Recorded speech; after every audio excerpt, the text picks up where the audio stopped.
Hey guys, आज मैं आप सबके लिए एक हॉरर स्टोरी लेकर आई हूँ जो कि मैंने बहुत ज़्यादा अभी कुछ घंटों सर्च करने के बाद गूगल से निकाली है। एंड ये स्टोरी जिसकी है मैं उसका नाम बताऊँगी। ये स्टोरी सोनिया की है, तो मैं आपको बताती हूँ। सो बेसिकली सोनिया जो थी वो अपना न्यू फर्स्ट ईयर बीटेक कर रही थी और उन्होंने एक कॉलेज देखा था जो कि उनके होम टाउन में था और उनके होम से वो 3 किलोमीटर अवे था। तो उस टाइम पे ये बात है 2008 की। उस टाइम तो मैं पैदा हुई थी। ओह माय गॉड, 2008 की बात है गाइस।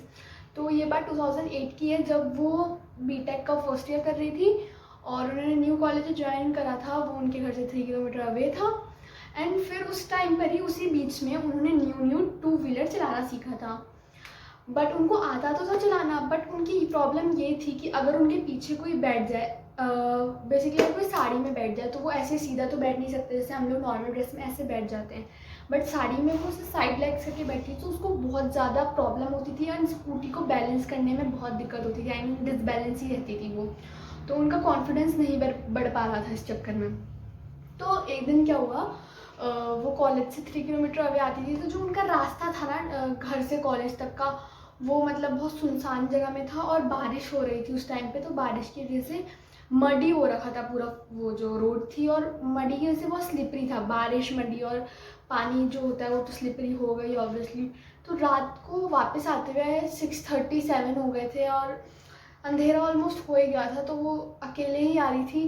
तो जब वो आ रही थी उन्होंने, एक तो दिक्कत हो रही थी उनको स्कूटी चलाने में, स्लिपरी हो रहा था ऑलरेडी और डिसबैलेंस्ड हो ही रही थी।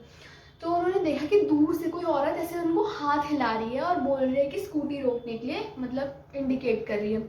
तो उसने देखा क्या हो रहा है, उसने सोचा रोक लेती हूँ, क्या पता कुछ नीड हो। उसने रोका और उस औरत ने बस एक चीज़ बोली, लिफ्ट दो मुझे, मुझे लिफ्ट देनी। तो उसने बोला, उसने सबसे पहले उसको लिफ्ट देने से पहले आंसर ये दिया कि आंटी आप इतनी स्लिपरी में चल कैसे रहे हो। उसने कुछ जवाब नहीं दिया, उसने सिर्फ ये बोला लिफ्ट दो। तो उसने मुंह पे बोल दिया कि मैं दे तो देती बट मैं दे नहीं सकती, हम दोनों गिर जाएंगे, मैं किसी को पीछे बैठाकर बहुत मुश्किल होती है मुझे चलाने में और वैसे ही फ्लोर बहुत स्लिपरी है, मतलब रोड। तो उन्होंने बस इतना, उसके जो सोनिया थी उसके इतने मना बात करने के बाद भी उन्होंने बोला मुझे चाहिए और वो बैठ गई सीधा। उसने मना करा, वो इतने उनकी उसने ना सुनने के बाद वो फिर भी बैठ गई। अब वो सोनिया क्या करती, तो सोनिया ने अपनी जो स्कूटी थी वो चलाई और उसको थोड़ा अंदर कॉन्फिडेंट भी आया। उसको लगा कि हाँ मैं चला कैसे पा रही हूँ, जबकि उसको हमेशा हैवी लगता है और इतनी डिसबैलेंस होती है। बट उसको लग रहा है वो अकेले ही चल रही है। बट उसको पता था कि पीछे वो जो आंटी है वो बैठी हुई थी। तो उसको कॉन्फिडेंस है अब तो मैं चला दे रही हूँ, अब मैं सबको बैठा के चला लूँगी स्कूटी। तो फिर वो लोग आगे गए।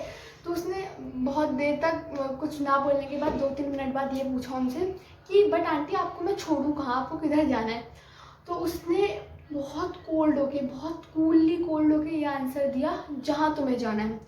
तो 2 मिनट के लिए तो एकदम वो चौंक गई एकदम। स्कूटी उसकी स्पीड जो थी उसने बहुत हल्की कर ली सोनिया ने और ये सोचा कि हैं इसको कैसे पता कि मुझे कहाँ जाना है। तो ऐसा चौंकने के बाद वो 2 मिनट तक साइलेंटली स्कूटी ड्राइव करती रही और फिर अचानक से पीछे से उस आंटी ने बोला यहीं यहीं यहीं यहीं रोको, इधर ही रोको, इधर ही रोको। वो डर गई, उसने एकदम से स्टॉप कर लिया अपनी स्कूटी। और उसके बाद जब उसने पीछे मुड़ के देखा तो कोई नहीं था पीछे। उसने एकदम इधर उधर देखा और इंस्टेंटली उसी टाइम पर उसी रोड में खड़े होकर उसने अपनी मम्मी को कॉल करा। और एक हाथ से वो कॉल पे थी और एक हाथ से वो स्कूटी चला रही थी। अब वो थोड़ी कॉन्फिडेंट हो चुकी थी। बट उसकी मम्मी को उसने कॉल करके सारी बात बताई। उसकी मम्मी को थोड़ी टेंशन भी हो रही थी बट उसकी मम्मी जानने के लिए बहुत एक्साइटेड थी कि क्या बात है एक्चुअली। तो फिर जब घर आई उसने मम्मी को बताया, उसको बहुत डर लग रही, पसीना पसीना थी जबकि बारिश का मौसम था।